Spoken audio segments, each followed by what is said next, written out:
Assalamualaikum warahmatullahi wabarakatuh. Kayaknya jawabannya belum kedengaran nih. Assalamualaikum warahmatullahi wabarakatuh. A'udzu billahi minasyaitonir rajim. Bismillahirrahmanirrahim. Alhamdulillahirabbil alamin. Wassalatu wassalamu ala asyrofil anbiya'i wal mursalin wa ala alihi washabihi ajmain, amma ba'd. Bapak serta saudara-saudara sekalian yang dirahmati Allah, saya ingin menyampaikan satu kisah, yaitu seorang yang diberikan oleh Allah kemuliaan, keistimewaan, yaitu keistimewaannya beliau tidak tertolak doanya. Pernah suatu ketika Rasulullah SAW walaupun belum ketemu dengan orang tersebut, menyampaikan kepada Ali bin Abi Thalib dan Umar bin Khattab bahwa nanti satu ketika orang itu akan datang ke Madinah dan silahkan kalian meminta didoakan oleh orang tersebut. Coba bayangkan, seorang sahabat yang sangat utama, Khalifah Umar bin Khattab, seorang Al-Faruq,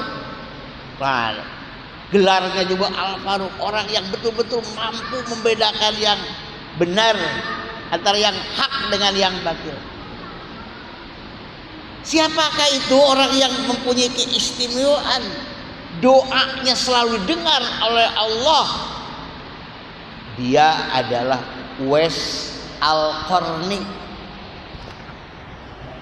Nah, Uwais Al-Qarni ini bukan seorang sahabat, walaupun hidup di zaman Rasul. Sebelum Rasulullah wafat, beliau sebenarnya ada dan punya kesempatan untuk bertemu. Suatu ketika beliau datang ke Madinah, tetapi Rasulullah pada saat itu tidak, kebetulan sedang di luar, tidak berada di rumah. Sementara dia itu punya ibu yang sakit. Nah, disinilah letak keistimewaan Uwais Al-Qarni. Dia mempunyai seorang ibu yang sakit-sakitan, seorang ibu selain sakit-sakitan buta. Tapi justru disitulah yang menyebabkan Uwais Al-Qarni diberikan oleh Allah keistimewaan, yaitu keistimewaannya setiap doa yang dia sampaikan kepada Allah pasti diijabah. Nah, disinilah ini memberikan kesempatan kepada kita atau memberikan pendidikan kepada kita bahwa menghormati atau berbakti kepada orang tua itu akan mendatangkan satu kemuliaan yang Allah anugerahkan. Kembali kepada Uwais Al-Qarni tadi, seorang pemuda yang dari kalangan miskin. Dia mempunyai, kebetulan ada penyakit safak namanya, yaitu badannya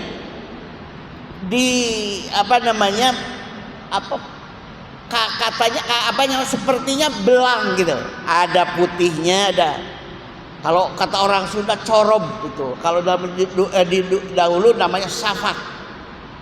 Mungkin sekarang ini semacam albio ya, yang keputih-putihan itu belang. Nah, tapi keistimewaannya dalam segala macam keterbatasan, dia seorang yang miskin, mempunyai ibu yang sudah sakit-sakitan dan buta. Setiap apa yang dibutuhkan oleh ibunya pasti dipenuhi. Bahkan suatu ketika ibunya berkata kepada Uwais Al-Qarni, "Wahai Uwais, saya rasanya sudah tua. Rasanya usia saya tidak akan begitu panjang. Tapi saya ingin melakukan tawaf, ingin merasakan nikmatnya beribadah kepada Allah di Baitullah, ingin melaksanakan haji." Bukan main terkejutnya Uwais, karena dia seorang yang miskin, kemudian dengan kemiskinannya sulit mungkin untuk menyewa unta, menyewa kuda.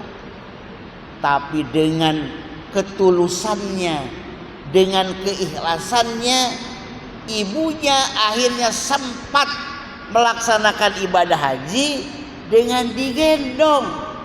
Dari mana? Dari perbatasan Arab Saudi dengan Yaman. Katakanlah dari negeri Yaman dia. Jauh. Tidak naik unta, tidak naik kuda, tapi justru dia menggendongnya. Coba bayangkan. Ini suatu bukti betapa besarnya kecintaan seorang anak, yaitu Uwais Al-Qarni itu kepada ibunya. Nah, dengan kecintaannya kepada ibu, dengan bakti yang tulus ikhlas, maka Allah anugerahkan keistimewaan kepada Uwais Al-Qarni, yaitu kelebihannya manakala dia berdoa kepada Allah, pasti diijabah. Waduh, kalau kita sekarang berada di hidup sempat dengan Uwais Al-Qarni ya Pak, ya Allah, doakan supaya aku senantiasa lebih khusyuk sholatnya, beribadah kepada Engkau dengan khusyuk, bisa melaksanakan ibadah haji dan seterusnya dan seterusnya. Nah, sekarang tentu kita tidak bisa bertemu dengan Uwais. Nah, tinggal kita meneladani apa yang dilakukan oleh Uwais Al-Qarni. Dan walaupun tanpa contoh dari Uwais Al-Qarni, ada bimbingan atau petunjuk atau arahan dari Rasulullah SAW dalam sebuah hadisnya. Kata Rasulullah SAW, qala Rasulullah SAW, ridallahi fi ridal walidain wa suhtullahi fi suhtil walidain. Keriduan Allah terhadap hambanya tergantung ridho dari orang tuanya, terutama ibu. Kemudian wasuhtullah, dan kemurkaan Allah fi suhtil walidain, dan kemurkaan Allah terletak pada kemurkaan ibu bapaknya. Karena itu mari kita yang kebetulan masih punya ibu bapak, manfaatkanlah untuk meraih surga dengan berbakti kepada ibu bapak. Meraih surga lewat ibu, lewat berbakti kepada ibu, jauh lebih ringan daripada melaksanakan ibadah haji. Ibadah haji berapa tuh ongkosnya, berapa pengorbanannya. Karena itu sungguh berbahagia bapak-bapak atau adik-adik atau saudara-saudara yang kebetulan masih punya ibu bapak masih hidup. Sekarang kalau sudah tidak ada, bagaimana? Masih bisa kita berbakti dengan berdoa, dengan mendoakan, sebagaimana Rasulullah SAW telah sabdakan, idza mata ibnu Adam in qata'a amaluhu illa min salasin.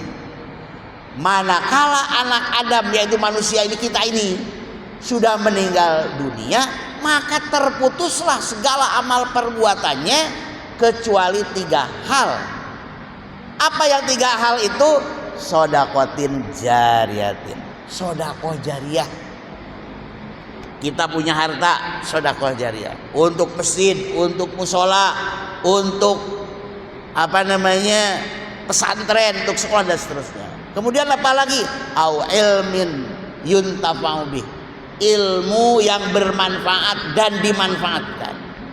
Yang terakhir, au waladin sholihin yad'u lahu, atau anak yang soleh yang mendoakan kedua orang tuanya, baik itu masih ada ataupun sudah meninggal. Karena itu mari kita berusaha agar mampu meraih surga lewat ibu dan ayah kita. Bagi ayah ibu kita yang sudah berada di alam kubur, itu merupakan satu kehormatan, kebanggaan, karena akan tetap mengalir walaupun dia sendiri sudah ada di alam kubur. Bagi yang mendoakan, pasti dapat kebaikan. Demikian yang bisa saya sampaikan. Billahi taufiq wal hidayah. Wassalamualaikum warahmatullahi wabarakatuh.